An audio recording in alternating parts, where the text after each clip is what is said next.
Bismillahirrahmanirrahim. Kita lanjutkan kajian fikih pada hari ini. Sudah sampai pada syarat sah salat ya, yang ke-8. As-sartus tsaminu satrul aurati.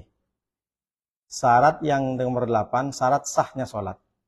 Salat bisa sah itu, syarat yang ke-8 adalah satrul aurati, menutup aurat. Wa auratur rajuli, adapun aurat orang laki-laki, wal amatih, dan budak, ma bainas surrati war rugbati, laki-laki dan budak perempuan. Nanti saya sampaikan tentang budak. Antara pusar dan lutut. Ingat Bu ya, auratnya itu antara pusar dan lutut. Bukan pusar dan lutut yang ditutup. Bahaya. Iya kan? Nah, nanti salah dengar, Ustadz, aurat laki-laki itu Pak Ustadz antara pusar dan lutut. Yang ditutup pusar sama lutut aja. Oh, bahaya. Kemudian yang sama dengan aurat laki-laki ini adalah aurat budak perempuan. Nah, ini perlu saya sampaikan. Budak ini dalam fikih disebut dengan amatun. Lalu kemudian abdun mamlukun. Kemudian disebut dengan juga jariyatun, atau kata lain daripada budak itu namanya milkul yamin.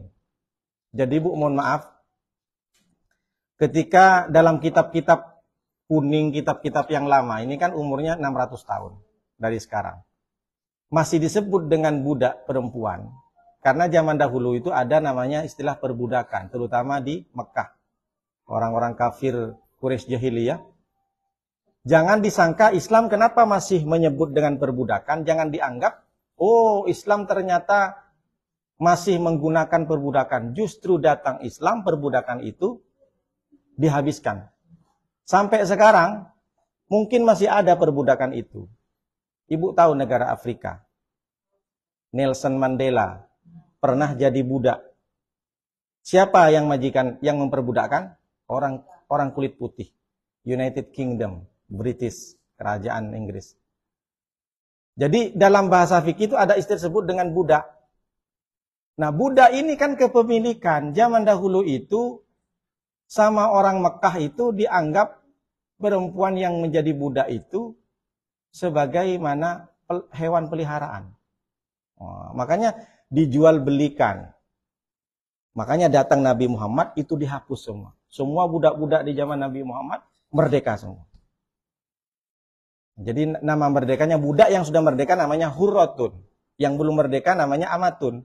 Terkait dengan masalah budak, waktu posisi status dia menjadi budak, maka auratnya itu ketika sholat sama dengan laki-laki meskipun perempuan.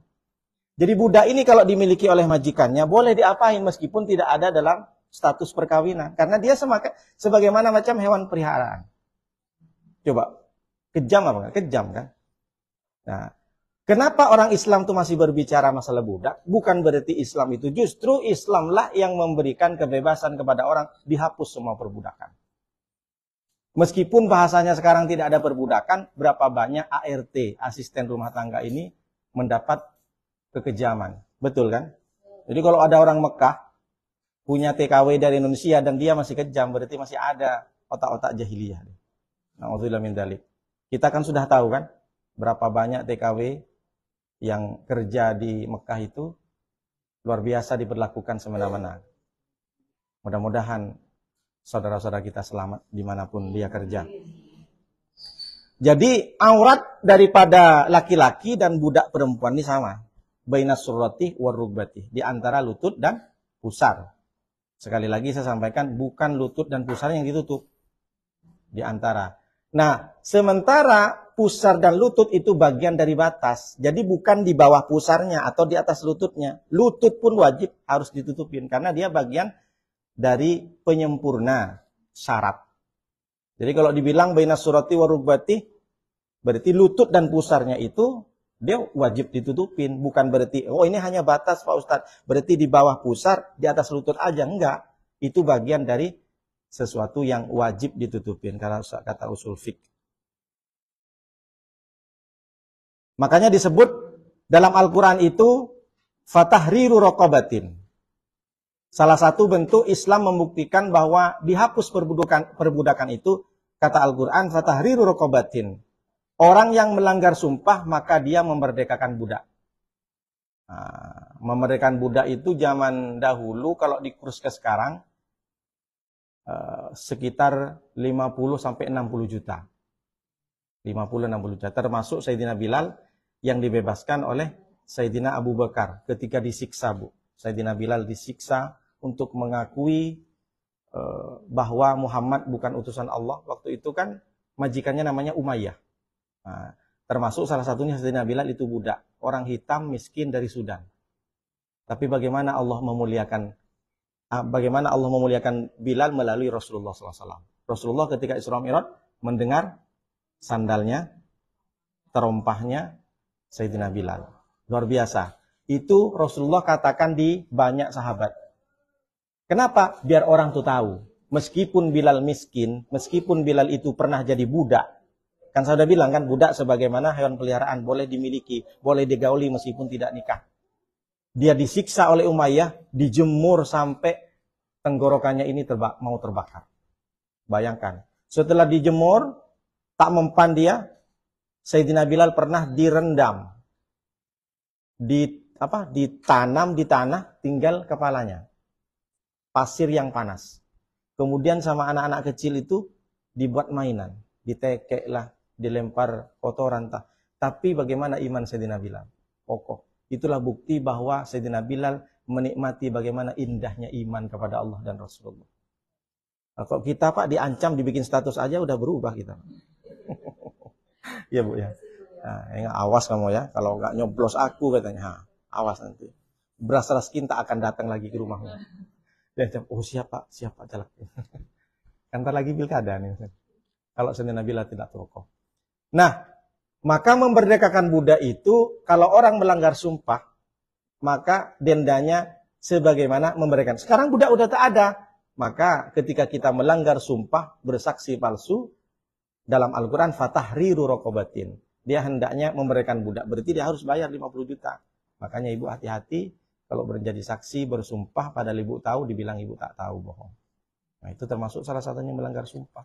Disaksi seorang jabatan, seorang pejabat, dengan atas nama Al-Quran, atas nama Allah, saya tidak akan korupsi. Korupsi. Maka berapa banyak sekali korupsi, memberikan budak sekali. Maka berapa tempat kau korupsi. Alhamdulillah. Mudah-mudahan kita dijauhi. Baik. Kita lanjutkan. Wal ghurrati fi salatiha wa indal ajanibi jami'u badaniha illal wajha wal kaffaini. Wa inda maharimiha ma baina surrati war rugbati. Aurat perempuan itu dalam sholat seluruh badan kecuali muka dan wajah. Dan telapak tangan. Wal kaffain dan telapak tangan. Wajah, muka dengan telapak tangan. Imam Syafi'i. Lalu bagaimana Pak Ustadz yang pakai cadar? Boleh enggak? Kalau Imam Hambali, Imam Ahmad bin Hambali boleh. Tapi Imam Syafi'i ketat, harus dibuka. Sama dengan orang tawaf. Jangan pakai cadar. Orang tawaf enggak pakai masker tak boleh. Kecuali memang uzur. Pak Ustadz saya pakai masker karena saya flu. Mending saya bahaya kepada diri sendiri. Daripada hawa saya keluar, nanti orang menular, nah, mending kan saya tutup pakai masker, tidak masalah. Tapi benar-benar darurat, bukan karena gaya-gayaan gitu kan. Mana tahu gaya-gayaan. Kenapa kok gaya-gayaan Pak Ustadz? Nah, perempuan sekarang kalau senyum kan, mending kan pakai cadar Ibu ya. Daripada begini, sekali mau senyum, aduh, kenapa rupanya giginya pakai gigi emas? Saya enak boleh. Apa namanya Bu kalau gigi emas? Subang. Apa? Iya, zaman dulu ya. Ya, pakai gigi emas, Masya Allah. Coba kasih ke anak yatim. Nah. Baik. Wa syartu satiri ma yamna'u launal basyarati walau ma'an kadiran. La khimatan doyikotan wa zulmatan. Wala yajibu satru min asfalah. perhatikan Bu ya. Syarat daripada menutup aurat itu mayamna'uh launal basyarati. Menghalangi terlihatnya warna kulit. Perhatikan baik-baik Bu. Walau ma'an kadiron, meskipun dia tertutupi badan kita dengan air yang keruh. Syarat menutupi aurat itu karena untuk menghalangi nampaknya kulit. Jadi kalau ada orang menutup aurat tapi kulitnya masih tembus, berarti sholatnya tidak sah. Emang ada Pak Ustaz? Ada. Ada tembus pandang kan? Kain itu tembus pandang. Nampaklah semua barang itu di dalam. Atau apa? Pakai kacamata tembus pandang. Berarti yang tak beres yang pakai kacamata ini. Paham Bu ya? Menutup aurat itu poinnya terhalangi mata kita melihat warna kulitnya. Meskipun kita sholat di dalam air misalkan, airnya keruh, butek, tak bening. Jadi kalau ditengok, tak nampak itu. Boleh nggak? Boleh. Makanya disebut di situ. Makanya Ibu garis bawahi. Walau ma'an kadiron. Meskipun air yang keruh.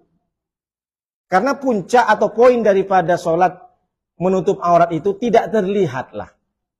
Tapi di sini disebutkan la khimatan, doyikotan wa zulmatan. Tapi bukan berarti ditutup dengan kemah, dengan tenda yang sempit.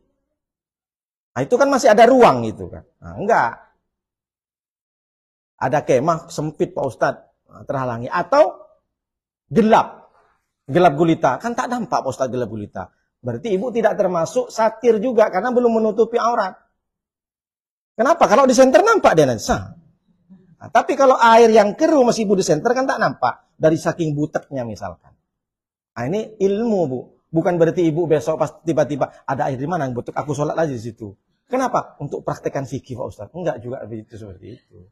Ini kan darurat-darurat di mana orang dalam keadaan perang, sembunyi. Bukan berarti yang disampaikan di fikih ini ibu besok praktekkan. Nanti kaget suami. Mau kemana Ma? Aku mau cari danau dulu yang keruh Bang. Nah, nampak nggak? Abang di sini dulu ya, nengok dulu. Enggak juga harus kayak gitu maksudnya. Nah, itu maksudnya. Jadi poin daripada, nah sama dengan ini saya sampaikan. Sama dengan orang Pak Ustadz. Kalau sholat perempuan itu harus pakai mukena? Enggak. Bahasanya bukan pakai mukena. Syarat daripada menutup aurat bukan bahasa mukena. Di Jepang ibu tahu baju kimono. Apa ibu kimono? Baju kimono, baju tidur kan? Baju tidur. Nah, misalkan ibu ke Mekah, kebetulan suami dari Jepang misalkan. Enggak ada mukena di Jepang. Ibu berangkat dari Jepang. Mana tahu kan? Pakai kimono. Silakan sah. Yang penting tak nampak kulit, warna kulit, yang nampak muka sama telapak tangan. Kalau ini kan boleh, mubah. Tapi lebih bagus Imam Syafi'i tutup aja di atas. Lebih bagus. Kalau tak bisa tak apa-apa. Yang tak boleh itu kan pakai kaos tangan. Kalau ada kain lebih ke tangan sini, itu lebih utama. Yang tak boleh itu pakai kaos tangan. Sama dengan ketika tawaf, tak usah pakai kaos tangan. Nah, sarung tangan dia. Apa sih? Sarung tangan. Sarung tangan. Jadi kalau ada orang sholat di Mekah, Madinah, nggak pakai mukena, jangan pula dia bilang, ah tuh Pak Ustadz nggak pakai mukena. Enggak. Karena kan syaratnya bukan pakai mukena gamis, tapi menutup aurat. Sudah paham Bu? Ada juga orang yang sholat tutup begini, itu ikut Imam Hambali.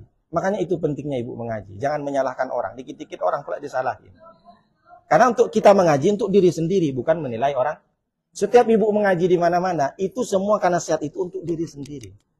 Jangan tiba-tiba, oh ini kayaknya riak nih Pak Ustadz. Ini riak Pak Ustadz. Ini dosa semua Pak Ustadz. Neraka semua. Enggak, jangan.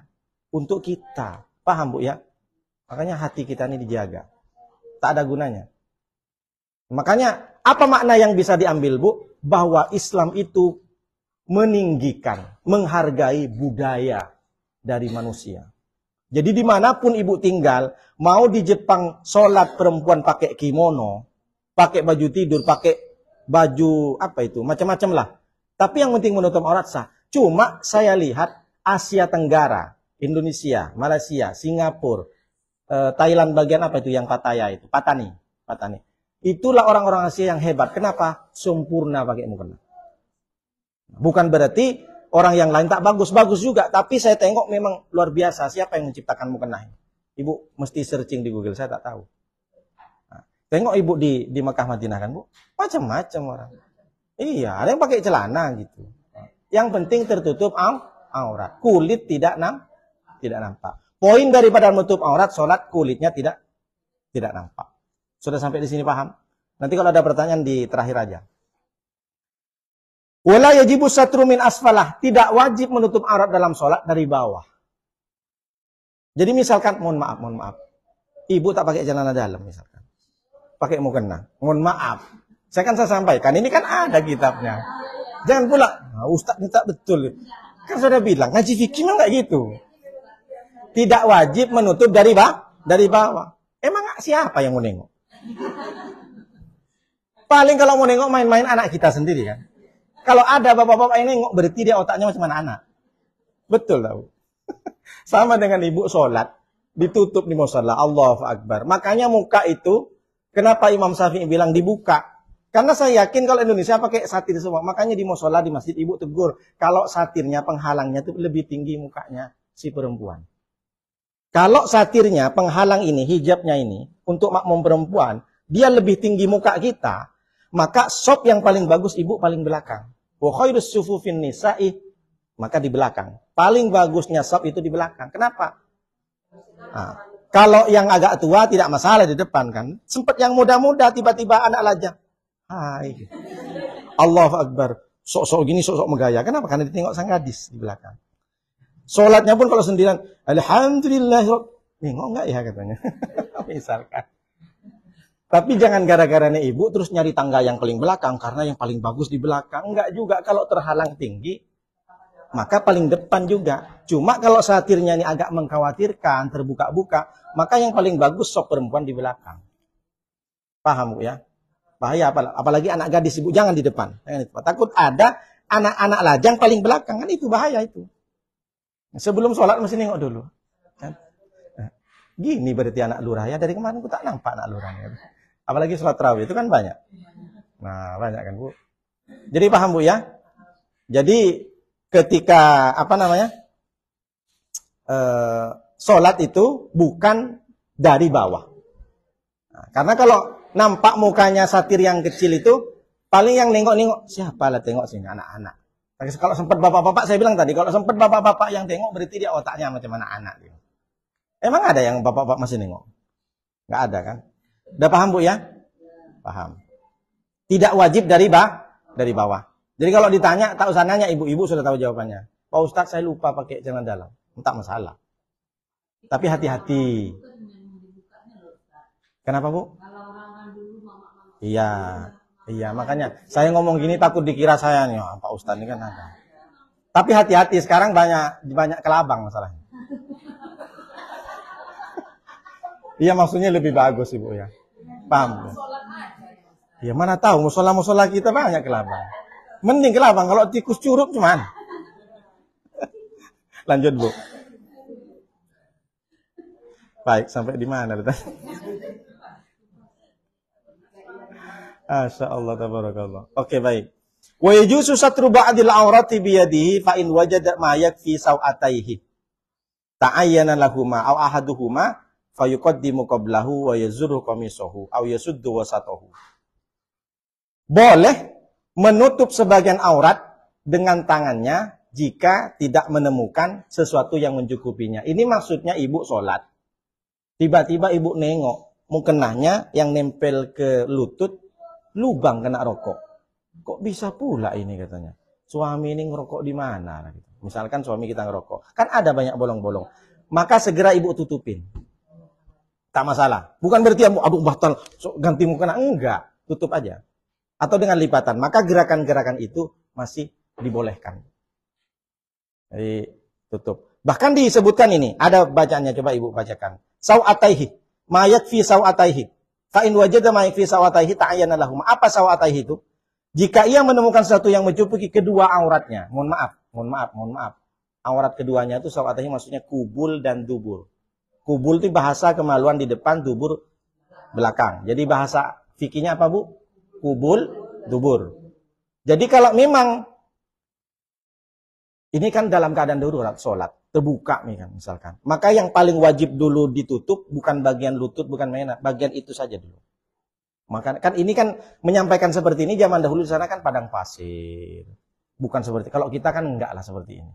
Kita kan mau sholat, ini kan antisipasi. Kalaupun memang yang menutupi tak mencukupi gitu kain, maka yang lebih diutamakan yang di depan. Nah, tak usah lama-lama lah panjang bahas ini. Kitab ini ya, tak enak pula gitu kan. Baik. Atau bila menemukan salah satu dari keduanya, maka dahulukan aurat depannya. Ia wajib mengancing gamisnya atau mengikat tengahnya jika tampak auratnya darinya di waktu ruku dan lainnya. Jadi sebagian saja, cepat-cepat. Pokoknya di sini ketika ibu sholat ada angin atau ada apapun, atau tanpa diduga terbuka, maka dengan cara apapun boleh ibu, silahkan langsung tutupin. Bukan berarti ibu batalkan sholat, haram batalkan sholat. Ini keringanan dalam sholat. Dan itu terjadi Bu dengan santri-santri yang rokok. Dulu saya kan di pondok ngerokok juga Bu. Iya, ternyata makanya itulah disunnahkan kalau pakai sarung itu dalamannya pakai celana lagi gitu. Jadi biar sarungnya kalau bolong, dan itu terbukti Bu di santri-santri itu banyak sarung itu bolong. Dan kalau ibu yang tahu ketika ada makmum di depan ini terbuka auratnya, ibu sampaikan nanti setelah sholat. Baik, as-sartu tasya'. Nah, sampai gimana? 56. Tadi saya baca.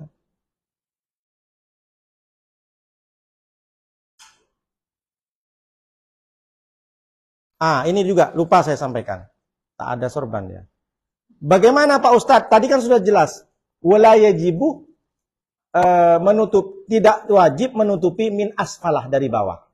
Sekarang banyak pertanyaan ibu-ibu, bagaimana di bawah dagu nih Pak Ustadz? Nah, ada kain ya, ada kain. Lupa pula saya bawa sorban. Ibu kalau pakai mukena gini atau gini? Nah, gini kan? Iya. Makanya saya tanya, kebanyakan gimana Bu? Nah, kira-kira kalau saya ngadep ke ibu nampak nggak di ini? Nggak nampak kan? Berarti itu masuk ke kategori bawah. Cuma orang Indonesia kan nggak sama dengan orang Arab.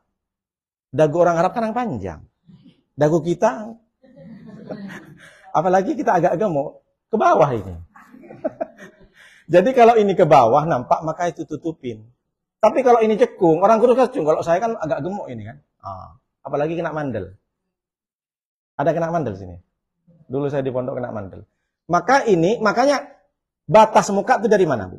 Batas muka kalau dari samping kita wudhu, paku ketemu paku. Kalau di atas Pak Ustadz, di atas itu pertumbuhan rambut yang normal. Kalau tumbuhnya rambut di sini bukan.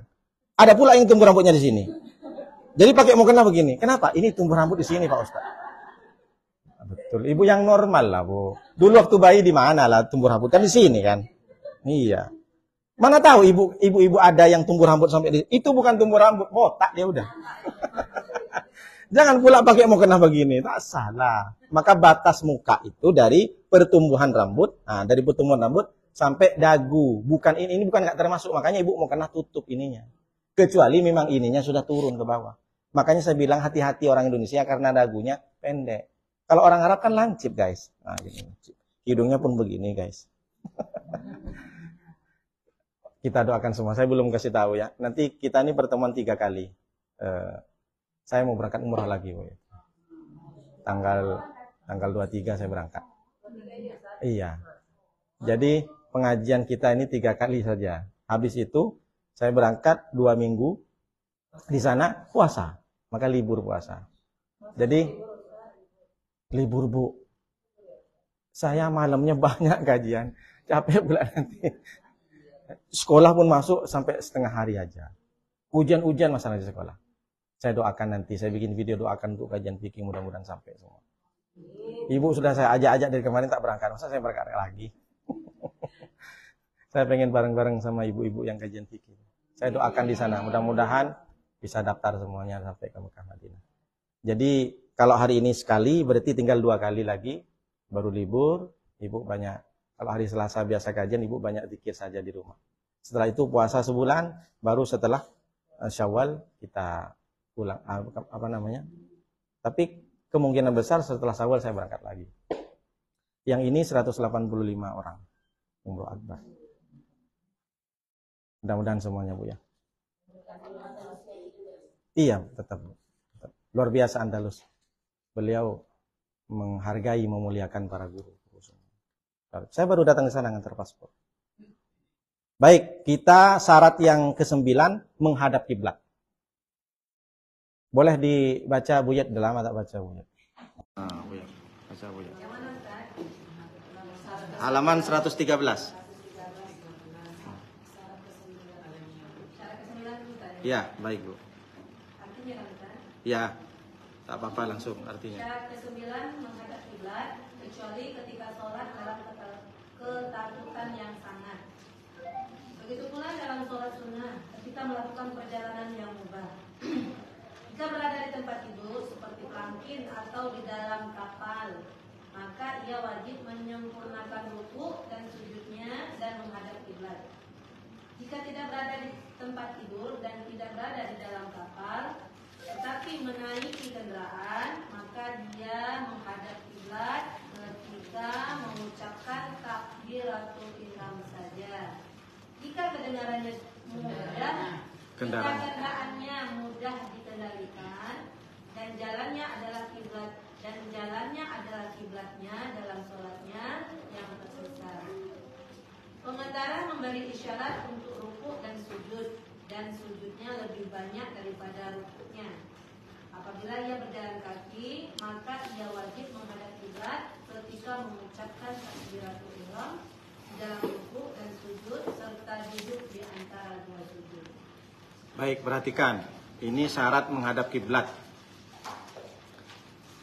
Asartu tasyung istiqbalul kiblati illa fi sholati syiddatil khauf. Syarat sholat itu juga wajib menghadap kiblat kecuali sholat dalam keadaan ketakutan. Biasanya apa itu? Di hutan, perang. Ibu tahu kiblat di sana, tapi kalau saya menghadap sana, ini nampak nih sama singa nih misalkan.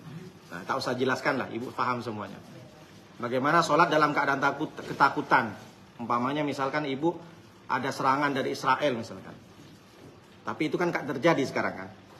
Israel akan datang dari arah kanan, sementara kanan itu adalah kiblat misalkan. Harusnya ibu ngadep sana. Kalau ngadep sana nampak muka aku karena di center nanti. Maka ibu berpaling.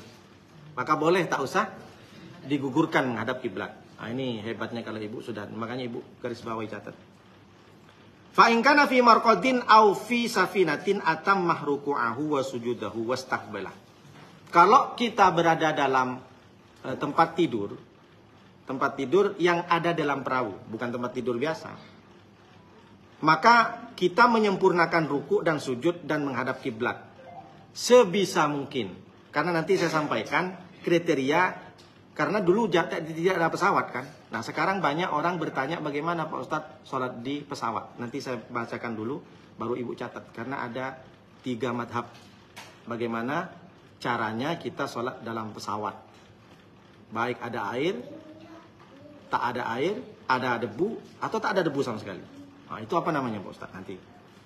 Fa in kana raqiban istaqbala fi ihramihi faqat. Kalau ada di kendaraan, berarti yang dimaksud ulama ini kan di kuda, di unta. Istaqbala fi ihramihi faqat.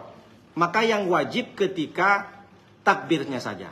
Jadi misalkan dalam naik kuda, maka yang wajib pertama kali takbirnya hadap kiblat. Habis itu kan jalan, terserah mau kemana, tidak masalah. Nah, ini ilmu fikih. Karena yang disampaikan ulama ini kan zaman dahulu naik unta lah. Nah, dipastikan ketika naik unta cari dulu kiblat. Kan kita tahu kalau lewat dari duhur kita tahu matahari itu di mana, tahulah kiblat. Kalau orang-orang sini, kalau orang Mekah kan beda lagi dia arahnya. Orang Syria, Jordania. Kalau kita ini kan agak ke barat kan, terbenamnya matahari kalau kita kan. Lebih karena kita berada, makanya kita disebut dengan orang timur gitu kan. Nah, karena kan sebelah timur dari Mekah gitu. Insahula alaihi. Apa insahula alaihi di situ? Jika berada di tempat kalau memungkinkan kendaraannya. Jadi kalau memang memungkinkan kendaraannya, boleh diawali dengan takbiratul ihram masuk kiblat. Kalau memang sama sekali tidak bisa, maka itu termasuk darurat dan udzur. Jadi tidak wajib menghadap ke kiblat. Pengendara memberi isyarat untuk ruku dan sujudnya lebih banyak daripada rukunya. Maksudnya ketika ada dalam kendaraan, tak mesti harus sujud langsung ke tanah. Rukunya lebih rendah sedikit, sujudnya lebih banyak lagi. Sama dengan orang sholat duduk. Nah, jadi kalau di atas kuda kan tak mungkin turun dulu, loncat dulu ke bawah kan gitu. Maksudnya itu memberikan isyarat. Itu yang dimaksud dengan memberikan asyarah, memberikan isyarat. Jadi sama kayak sholat duduk dalam perjalanan yang di atas kendaraan. Apabila berjalan kaki, maka ia wajib menghadap kiblat ketika mengucapkan takbiratul ihram di waktu ruku dan sujud serta duduk di antara dua sujud. Kalau berjalan kaki di tengah perjalanan kita tak tahu arahnya, maka pastikan berijtihad setidaknya di takbiratul ihram dan sujudnya. Misalkan sambil jalan. Kalau dulu kan ada istilah musafir. Karena kan untuk mengejar waktu. Sholat sambil berjalan misalkan, jalan kaki dalam perjalanan. Maka pastikan ketika berdiri, jalan sholat. Pas sujud, jangan pula macam mana sujud sambil jalan. Nggak bisa kan? Ini apa rukhsah, kemurahan, dispensasi bagi umat Islam. Apalagi zaman dahulu ini kan orang-orang lebih banyak melakukan perjalanan. Li'ila fi Quraisyin ila fi mirihlatas sita'i was-shaif. Itu li'ila fi Quraisyin. Orang-orang Quraisy itu suka berjalan. Fisita'i ketika waktu hujan dia datang ke Yaman karena Yaman itu dingin. Mekah itu kan, Madinah itu kan panas. Nah, sudah ada suratnya. Nah, ketika orang berjalan musafir itu dia kadang ada yang tidak berhenti karena untuk mengejar waktu. Maka dalam perjalanan itu pastikan ketika takbiratul ihram di kiblat dan sujud rukunya sempurnakan. Sebagaimana ruku bukan berarti sambil ruku sambil jalan. Ya. Nah, maka catat ibu, bagaimana kalau sholat di pesawat? Tanpa ibu tanya saya sampaikan. Ada 3 madhab. Istilahnya ada spidol bu ya. Nah, faqidut tahurain. Namanya faqidut tahurain. Sama sekali tidak ada air, sama sekali tidak ada debu. Meskipun dalam tayammum itu tetap sah kita tepukkan tangan ke dinding-dinding pesawat. Meskipun tak nampak debu. Tapi kalau diperkirakan keyakinan di dalam pesawat tak ada debu sama sekali. Ini kan zaman dahulu tidak berbicara masalah pesawat. Itu namanya faqidut tahurain. Tahurain. Tahurain. Artinya ini tidak ada. Tahurain ini 2 suci. Air dan debu. Kalau dalam pesawat tidak ada air, tidak ada debu, sampai waktu sholat kita tahu arahnya waktu sholat itu mungkin dari alarm, mungkin dari jam, dan ini terjadi. Maka menurut Imam Hanafi gugur sholatnya tak wajib dilakukan. Tapi Imam Hanafi tulis. Kalau memang betul-betul tidak ada air dan debu di dalam kendaraan itu, seperti apa contohnya? Mungkin naik kuda kan, yang dimaksud dengan ulama ini. Bukan pesawat. Kalau pesawat kan masih dimubah, masih dibolehkan. Meskipun tak nampak debu, kita tepuk, ambil tayammum ke dinding-dinding pesawat. Kalau ini tidak berupa dengan pesawat, tidak ada air sama sekali, waktu sudah sampai sholat, maka menurut Imam Hanafi ya, yang paling kuno, yang paling awal, itu gugur kewajiban sholatnya. Menurut Hanafi. Kemudian menurut Imam Ahmad bin Hambal, sholat tetap sholat tapi tak usah wudu, tak usah tayammum. Imam Hambali, Imam Ahmad bin Hambal. Tak ada air, tak ada tanah, menurut Imam Ahmad bin Hambal, maka silahkan sholat tak usah wudu, tak usah tayammum. Nah, kita ini madhab siapa bu? Imam Syafi'i. Sholat li hormatil waqti. Meskipun tak ada air, tak ada wudhu, dengan niat itu dihormati waktu. Bukan dalam niatnya, tapi diniatkan dalam hati kita menghormati waktu. Termasuk ibu ketika naik mobil macet. Di Batam kan macet semua kan. Nah, ibu macet. Ibu berangkat dari asar misalkan. Udah yakin dalam dirinya, saya pasti sampai ke Nagoyahil. Dan itu terjadi pada saya. Anak-anak saya nampak kemarin. Saya mau bawa mereka mau cari sepatu. Saya berangkat sudah selesai asar, saya tak mengira ada macet. Saya sampai di sana sebelum asar, namanya dari Tiban ke Nagoya kan. Rupanya sampai di BCS ada kecelakaan, macet total. Maghrib sudah masuk, saya sholat sambil duduk, sambil saya gas mobil. Nah, sambil saya gas mobil sedikit. Anak-anak nengok semua saya. Nah, setelah selesai, nih tengok abimu nih, saya bilang gitu. Nah, itu sholat apa, Bi? Sholat untuk menghormati waktu. Lalu bagaimana Pak Ustadz setelah itu? Sampai saya di Nagoya Hill, maghrib masih ada, maka ulanglah sholat. Niatnya namanya i'adatan. Nah, i'adatan. Ada kodoan, ada adaan. Ada adaan, ada kodoan. Usalli fardul maghribi thalatha raka'atin adaan. Usalli fardul maghribi thalatha raka'atin kodoan. Usalli fardul maghribi thalatha raka'atin i'adatan. Apa artinya Pak Ustadz? Mengulang. Kalau waktunya masih ada, namanya i'adatan, mengulang menurut mazhab Syafi'i. Jadi yang pertama kita sholat di mobil itu karena takut tidak memungkinkan, sementara maghrib masuk, saya sholat tanpa wudhu, tanpa tayammum. Apa tujuannya? Lihurmatil waqti, menghormati waktu. Kita menghormati waktu karena Allah sudah memanggil, sholatlah kau Nuruddin.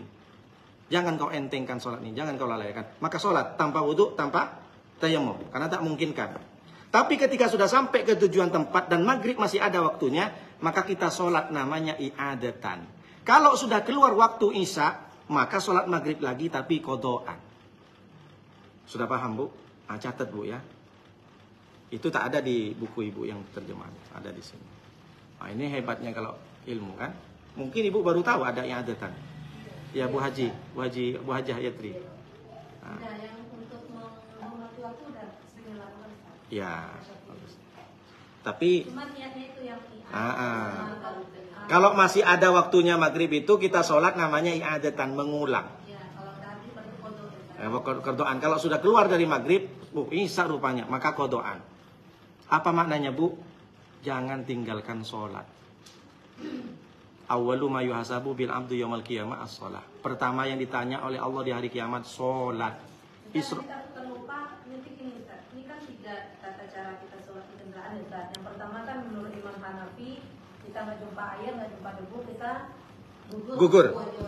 Ya. Nah, kata Imam Hambali, kita tetap sholat walaupun tidak ada wudu, tidak ada air, tetap kita lakukan sholat. Iya. Nah, sekarang Imam Syafi'i ini, apakah dalam keadaan wudu, kalau kita nggak dapatkan air, nggak dapatkan debu, apakah tetap sholat menghormati waktu ataukah sama dengan Imam Hambali? Iya, sama dengan Imam Hambali. Cuma Imam Hambali tidak mewajibkan qadha. Iya, walaupun nggak wudu tetap sholat ya. Sholat. Menghormati waktu, nanti ulang lagi. Betul. Betul. Jadi yang Imam Syafi'i ini wajib ya Ustaz kalau Hambali. Iya. Iya. Karena Imam Syafi'i ini Bu ketatnya luar biasa dalam masalah hukum ibadah. Berarti kalau Hambali nggak qadha ya? Enggak. Karena kan Imam Hambali satu-satunya orang, kan ada yang sampai sekarang kan ada orang yang tak godok sholat kan. Itu kan sudah berlalu. Itu Imam Ahmad bin Hambal.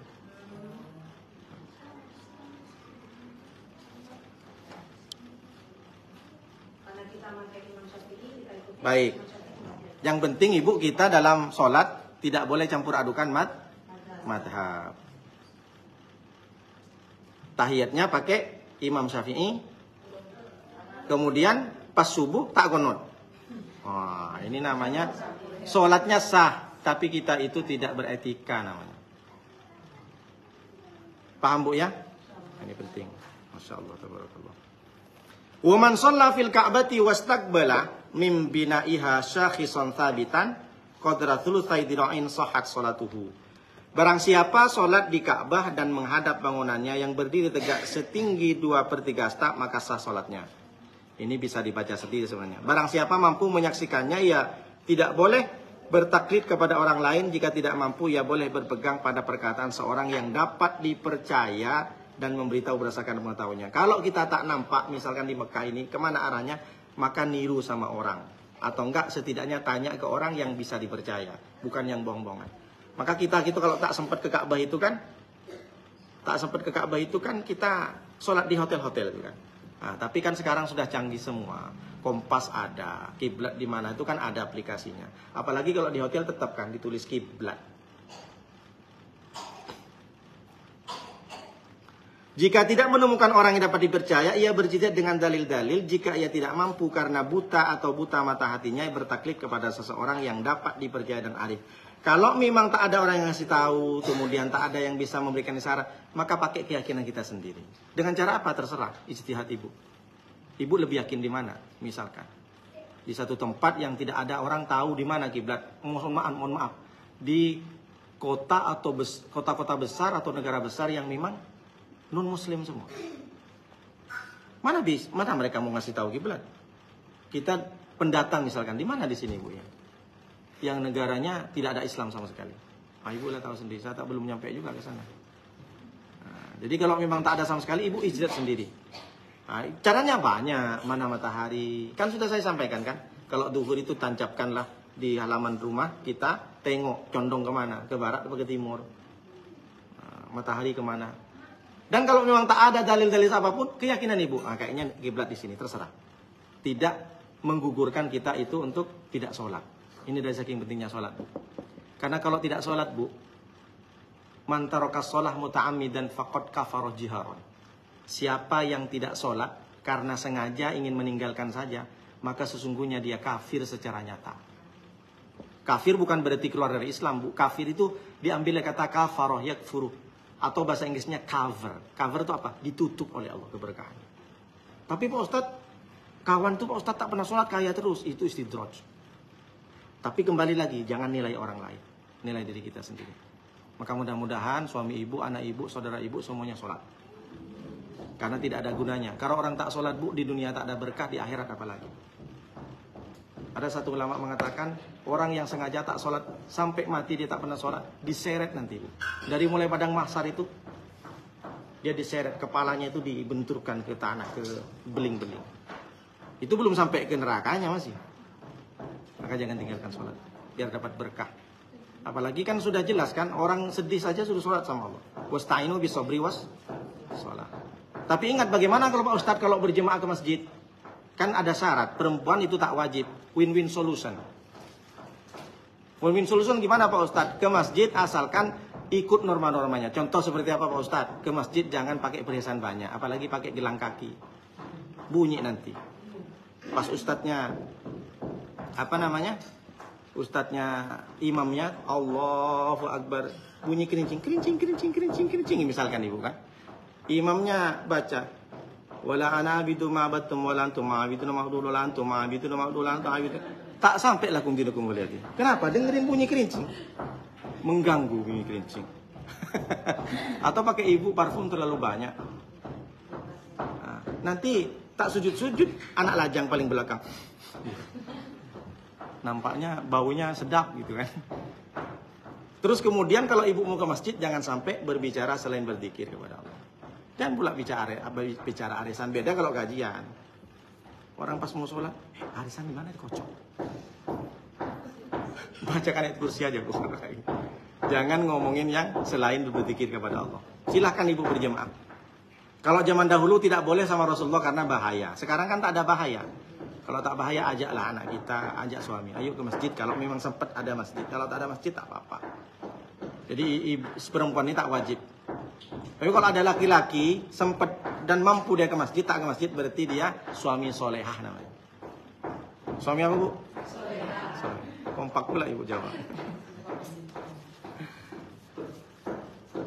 Baik.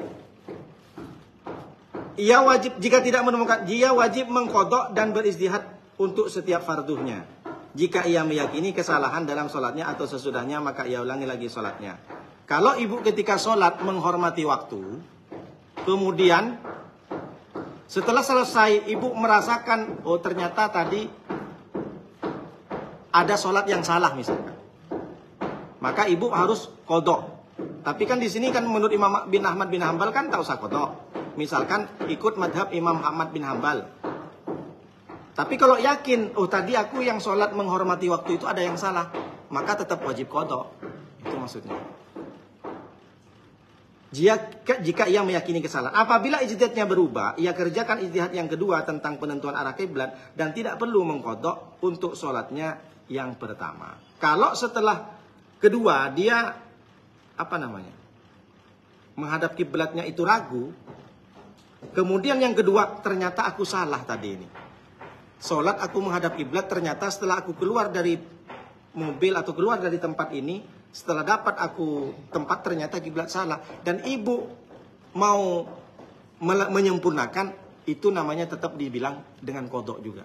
Kalau keraguan yang pertama itu, tapi kalau ibu yakin yang pertama sama dengan arah kiblat yang kedua tidak masalah. Nah, ini tentang menghadap kiblat. Baik, sebelum saya lanjutkan, silakan pertanyaan dulu. Jam berapa itu, Bu? 11.